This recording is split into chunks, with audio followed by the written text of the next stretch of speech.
곽상도는 아들이 돈을 받았고 박영수는 딸이 돈을 받았습니다. 윤석열 후보는 아버지가 돈을 받았습니다. 김호수 검찰총장 무엇을 하고 있는지 잘 모르겠습니다.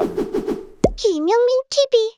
지난 주말 열린공감 TV에서 보도한 정영학, 김만배 녹취록 보셨을 것입니다. 김만배 씨는 윤석열 후보와 욕설을 하면서 싸우는 사이이고 김만배가 윤석열 후보를 회유해 왔으며 갈등이 생기면 윤석열 후보가 김만배 씨에게 봐주는데 한계가 있다라는 으름장을 놓은 적도 있다라는 내용이었습니다. 이러한 사실들을 종합해 보면 윤석열 후보가 대장동 게이트의 주범인 김만배에 대해서 눈인사 한 번 정도 한 사이라고 한 것은 전부 거짓이라고 보여집니다. 둘은 서로 욕설을 할 만큼 친하지만 비즈니스 관계로 보이며 윤석열 후보가 부산저축은행 봐주기 수사를 포함해서 김만배 씨의 뒤를 봐주기 해온 것이 아닌가라고 추정이 됩니다.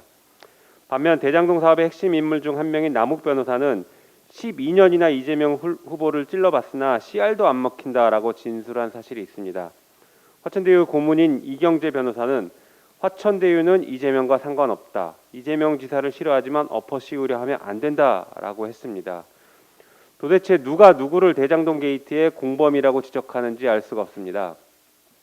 한 언론 보도에 따르면 대장동 사업의 공범자들은 그 무렵 발생한 약 420억 원의 수익금을 50억 클럽 회원들에게 분배하는 계획을 세웠던 것으로 보입니다.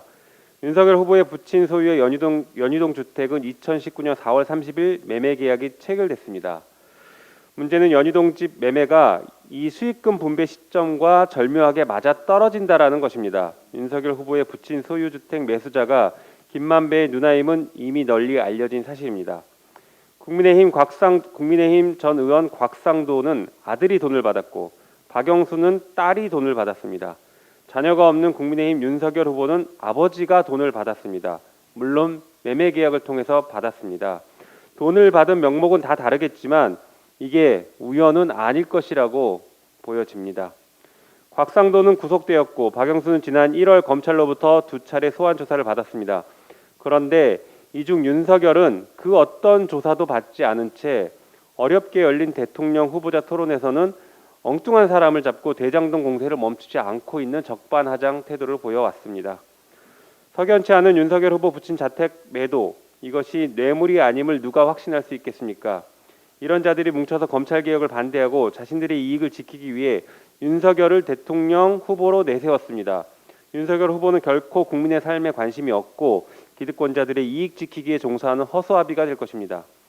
윤 후보는 이에 대해서 명확하게 해명하고 잘못한 것은 시인을 해야 됩니다. 그리고 검찰은 철저한 자금 추적을 해야 할 것입니다. 사태가 이 지경인데 김호수 검찰총장 무엇을 하고 있는지 잘 모르겠습니다. 직무유기를 하면서 선거에 개입하는 것이다라는 치욕적인 평가를 받기 싫다라고 하면 신속하게 그리고 책임 있게 수사해야 할 것입니다. 이상입니다.